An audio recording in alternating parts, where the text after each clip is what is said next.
Hello friends, once again welcome to my channel Jazz the English. दोस्तों, जैसा कि आप जानते हैं, इस चैनल पर मैं आपके लिए लेकर आता हूं इंग्लिश विषय से रिलेटेड जानकारियां।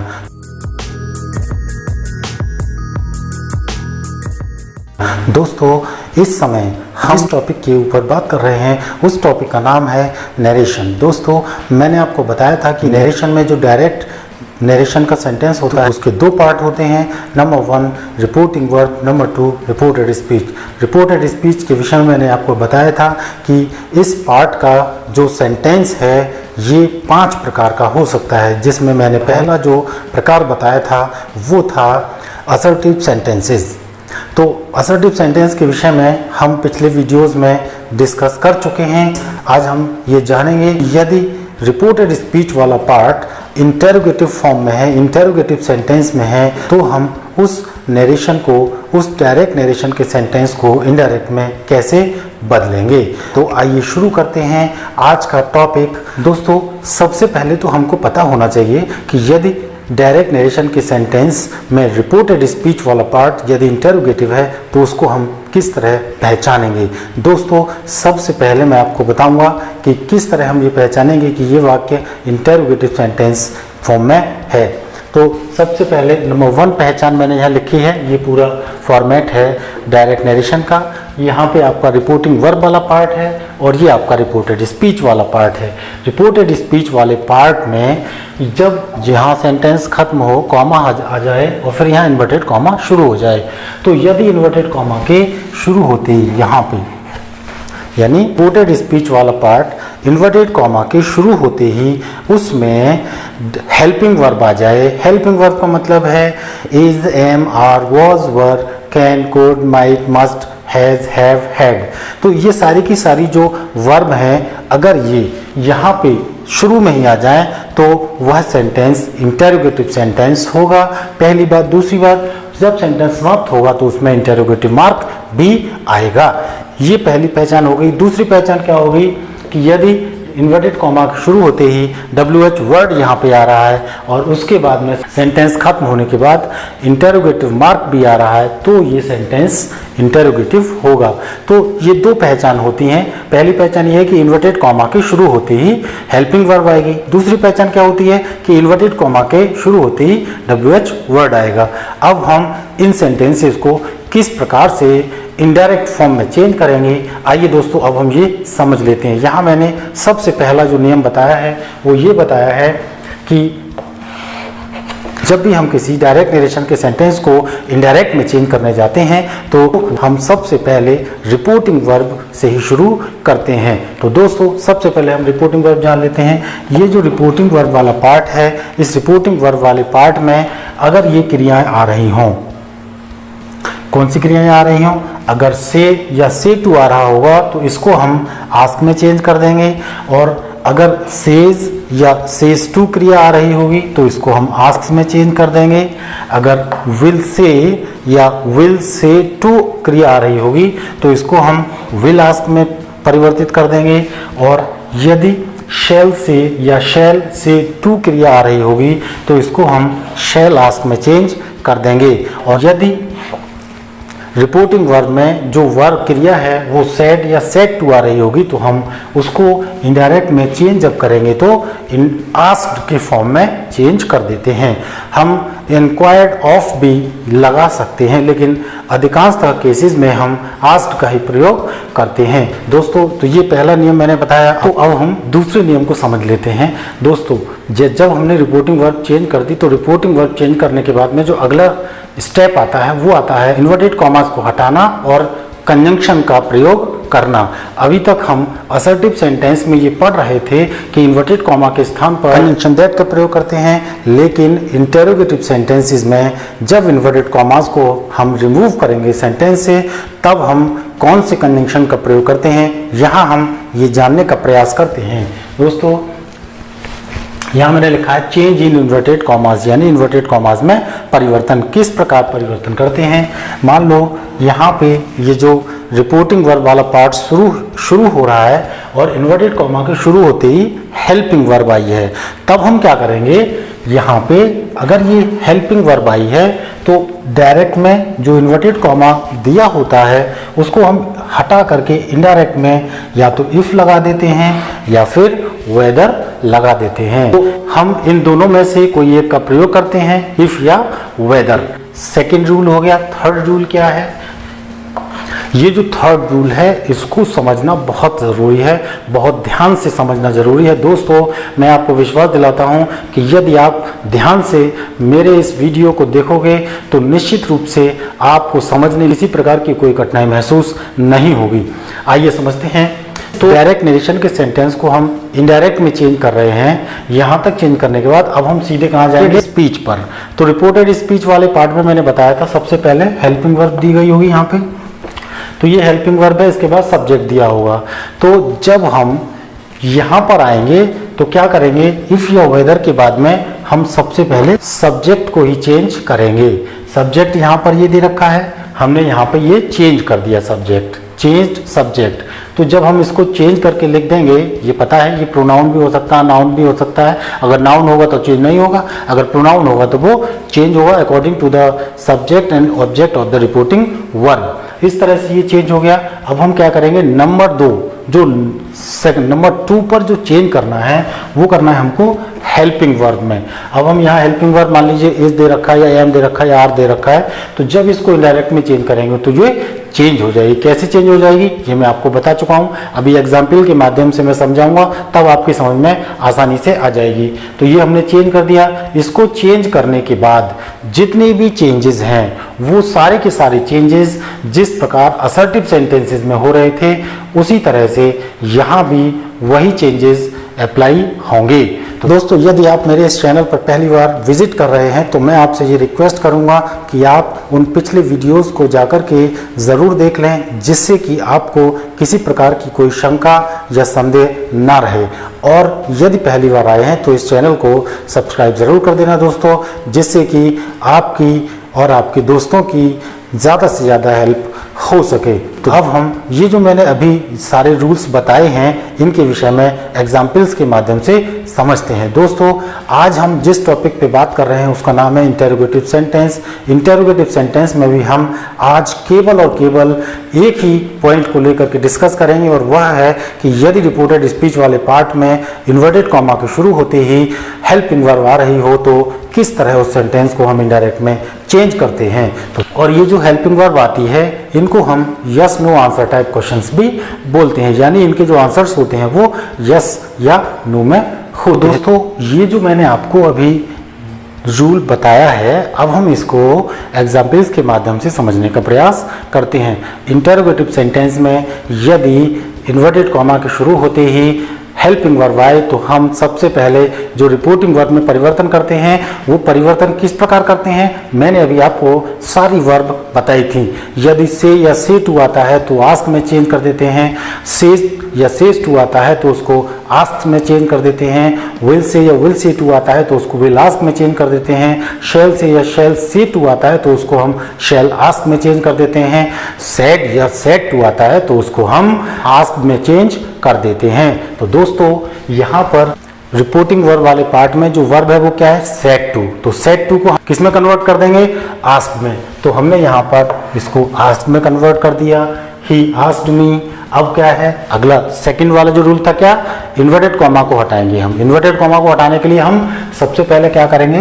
ये हेल्पिंग वर्ब देखेंगे यहाँ पे, क्योंकि हेल्पिंग वर्ब आ रही है तो अब हम यहाँ पे इन्वर्टेड कॉमा को हटा करके इफ का प्रयोग कर देते हैं। इसके बाद अब हम आते हैं मेन पॉइंट पर। मेन पॉइंट क्या है कि ये जो सब्जेक्ट है, पहले हम सब्जेक्ट पर, यानी इस वाक्य में सब्जेक्ट क्या है? यू। अब हम पहले इसको चेंज करेंगे। इसको चेंज क्योंकि ये मैंने बता दिया है ये सेकंड पर्सन का सब्जेक्टिव केस है। किससे चेंज होगा? मी से। मी सेकंड पर्सन का ऑब्जेक्टिव केस है, तो हमको क्या करना है? मी का सब्जेक्ट पता करना है। मी का सब्जेक्ट क्या हो गया? आई। तो हमने यहाँ पर इसको आई में चेंज कर दिया। अब हम क्या करेंगे? सेकंड मैंने क्या बताया यहाँ पर? हेल्पिंग वर्ब में चेंज करेंगे। तो हेल्पिंग वर्ब यहाँ पर क्या दे रखा है? आर। इस एम आर को हम चेंज कर देते हैं वॉज या वर में। वॉज या वर में से हम एक लगाएंगे, किसके अनुसार लगाएंगे, जो नया सब्जेक्ट आ रहा है। तो यहाँ पर क्योंकि आई आ रहा है, आई के साथ हम वॉज का प्रयोग करते हैं, तो इसलिए हमने यहाँ पर वॉज लगा दिया। I was reading a book. तो देखा दोस्तों कितनी आसानी के साथ हमने इस सेंटेंस को, जो कि इंटेरोगेटिव फॉर्म में था, इनडायरेक्ट फॉर्म में चेंज कर दिया। अब दूसरा सेंटेंस समझ लेते हैं। He said to her, will you lend me your pen. हमको अपने माइंड में ये याद रखना है कि किसी भी डायरेक्ट नरेशन के सेंटेंस को जब इनडायरेक्ट में चेंज किया जाता है तो सबसे पहला जो चेंज होता है वो रिपोर्टिंग वर्ब वाले पार्ट का चेंज होता है। कैसे चेंज होता है ये सब हम डिस्कस कर चुके हैं। यहाँ सेड टू क्योंकि आया है, हमने सेड टू को हटा करके आस्क्ड परिवर्तित कर दिया। ही आस्क्ड हर, फिर इसके बाद में इन्वर्टेड कॉमा है, इसको हटाया, क्या लगाया हमने, इफ लगा दिया। अब हम सीधे सब्जेक्ट पे आ गए। सब्जेक्ट क्या है यहाँ पे, यू। यू सेकंड पर्सन का सब्जेक्टिव केस है, तो ये किससे चेंज होगा, हर से। अब हर क्या है, हर थर्ड पर्सन का ऑब्जेक्टिव केस है। तो क्योंकि यहाँ ऑब्जेक्टिव केस है, यहाँ सब्जेक्टिव केस है, तो हमको क्या करना है, इस ऑब्जेक्टिव केस का सब्जेक्टिव केस पता करना है। हर का सब्जेक्ट क्या हो जाएगा, शी, इसलिए हमने यहाँ पर शी लिख दिया। अब हम क्या करेंगे, विल आ रहा है, विल को चेंज कर देंगे वुड में, ये चेंज हो गया। अब लैंड, फिर इसके बाद प्रोनाउन है मी। मी फर्स्ट पर्सन का ऑब्जेक्टिव केस है, किससे चेंज होगा, सब्जेक्ट से। ही का ऑब्जेक्ट पता करके, क्योंकि वो ऑब्जेक्ट है तो ही का ऑब्जेक्ट क्या हो जाएगा, हिम, हमने यहाँ लिख दिया। अब क्या है, योर। योर फिर यहाँ आ जाएंगे, हर से चेंज होगा, क्योंकि ये पॉजेसिव केस है, ये ऑब्जेक्टिव केस है, इसका पॉजेसिव केस क्या होगा, वो भी हर होगा, तो हमने यहाँ पे हर लिख दिया, हर पेन। तो दोस्तों इस तरह से हम इन सेंटेंसेस को डायरेक्ट से इनडायरेक्ट में हम बड़ी आसानी के साथ चेंज कर देते हैं। तो दोस्तों अब बढ़ते हैं अगले नियम की ओर, और अगला जो नियम है वो बहुत ही ज़्यादा महत्वपूर्ण नियम होने वाला है दोस्तों, क्योंकि ये 3 हेल्पिंग वर्ब के विषय में बता रहा हूँ जिसमें अक्सर करके बच्चे गलतियाँ करते हैं। वो जान नहीं पाते हैं कि किस तरह से इन वर्ब्स को इनडायरेक्ट में जब चेंज करते हैं तो कैसे उनको रिपोर्टेड स्पीच वाले पार्ट से रिमूव करते हैं। तो दोस्तों मैं आपको गारंटी के साथ कहता हूं, अगर आपने ध्यान लगा के सुन लिया तो निश्चित रूप से आप समझ ही जाओगे। दोस्तों आइए मैं आपको समझाता हूं। Rule number 4, reporting verb, reported speech. यदि रिपोर्टेड स्पीच वाले पार्ट में इन्वर्टेड कॉमा के शुरू होते ही डू आया हो, क्या आया हो, डू आया हो, ये इन्वर्टेड कॉमा के शुरू होते ही यहाँ पर डू आया है, तो जब डू आएगा तो क्या हो जाएगा, यहाँ से इसको हम हटा देते हैं, केवल इसको हटा देते हैं, बाकी वर्ब में कोई चेंज नहीं करते हैं, तब इसको हम चेंज करते हैं इनडायरेक्ट में। उदाहरण मैंने यहाँ लिखा है, जैसे she said to me, comma inverted comma शुरू, देखो यहाँ पे क्या आया, डू आया हुआ है, इसके बाद यू नो सोहन। अब हम क्या करेंगे, ये जो डू आ रहा है इसको यहाँ से हम बस हटा देते हैं, बस और कुछ नहीं करेंगे, हटा देंगे। ये जो वर्ब है, वर्ब की फर्स्ट फॉर्म, इसमें कोई चेंजेस हम नहीं करते हैं। बस ये ध्यान रखना है कि यदि रिपोर्टेड स्पीच वाले पार्ट में इन्वर्टेड कॉमा के शुरू होते ही डू आ जाए तो जब इनडायरेक्ट में चेंज कर दे तो वहाँ से डू हटा देते हैं। कैसे, सेड टू को चेंज किया, she asked me, inverted comma हटाया, इफ लगा दिया। अब हम क्या करेंगे, ये सब्जेक्ट है, यू सेकंड पर्सन का सब्जेक्टिव केस है, ऑब्जेक्ट से चेंज होगा, ऑब्जेक्ट मी है, मी का सब्जेक्टिव केस आई हो जाएगा, तो हमने यहाँ पे आई रख दिया। अब देखिए अब क्या करना है, मैंने बताया था कि दूसरे नंबर पे वर्ब में चेंज करते हैं, तो जब दूसरे नंबर पे यहाँ आ जाएंगे तो इसको जब हमने हटा दिया, ठीक है, अब क्या करेंगे, ये हमने चेंज कर ही दिया है, अब हम यहाँ आ जाएंगे, अब हम ये वाली वर्ब देखेंगे, ये वर्ब फर्स्ट फॉर्म है। तो रिपोर्टेड स्पीच वाले पार्ट में यदि वर्ब की फर्स्ट फॉर्म आ रही है तो इनडायरेक्ट में जब इसको चेंज करते हैं तो हम सेकेंड फॉर्म में रख देते हैं। नो को सेकंड फॉर्म में चेंज करेंगे तो न्यू में कन्वर्ट हो जाएगा, न्यू सोहन। तो इस तरह से हमने ये डू वाला सेंटेंस चेंज किया। अब हम आते हैं कि यदि रिपोर्टेड स्पीच वाले पार्ट में इन्वर्टेड कॉमा के शुरू होते ही डज आ जाए। अब यहाँ पे देखिए मैंने अगले नियम में यहाँ डज लिखा है, तो जब डज वाला सेंटेंस आता है तो उसको कैसे चेंज करते हैं। सबसे पहले हम यहीं से शुरू करते हैं, Rita said to Gita, comma inverted comma शुरू, डज संगीता हेल्प यू। तो जब यहाँ डज आया है, ये डज आया है, ठीक है। डज को हम यहाँ से डज को तो हटा ही देंगे, लेकिन एक बात याद रखनी है, हम यहाँ जो वर्ब है, वर्ब में एस या एस जोड़ते हैं। तो हेल्प है तो हेल्प्स हम यहाँ पे मान लेंगे, ठीक है। अब हम यहाँ चेंज किया, इन्वर्टेड कॉमा को हटा के इफ लगाया, संगीता नाउन है तो ये चेंज नहीं होगी। अब हम आ गए यहाँ पे हेल्प्स, तो वर्ब की फॉर्म के साथ एस या ईएस आए तो हम उसको भी सेकंड फॉर्म में चेंज कर दे हैं, तो इसलिए हमने यहाँ पर इसको हेल्प्ड में चेंज कर दिया है, ठीक है। अब क्या करेंगे, यू को किससे चेंज करेंगे, गीता से। गीता फीमेल है, लड़की का नाम है, यहाँ इसके लिए सब्जेक्ट मानेंगे शी का ऑब्जेक्ट हम यहाँ लगा देंगे हर, ठीक है दोस्तों। तो ये हो गया आपका पहला डू वाला और दूसरा डज वाला। आशा करता हूँ कि आपकी समझ में आ रहा होगा। अब अगले रूल की ओर चलते हैं। अगला है कि इन्वर्टेड कॉमा के शुरू होते ही यदि डिड आया हो तो उसको कैसे चेंज करेंगे, चलिए देख लेते हैं। मैंने एग्जाम्पल लिखा है, Rohan said to me, comma inverted comma शुरू, did you lend me your book. तो यहाँ डिड आया है। अब हम पहले यहीं से शुरू करते हैं।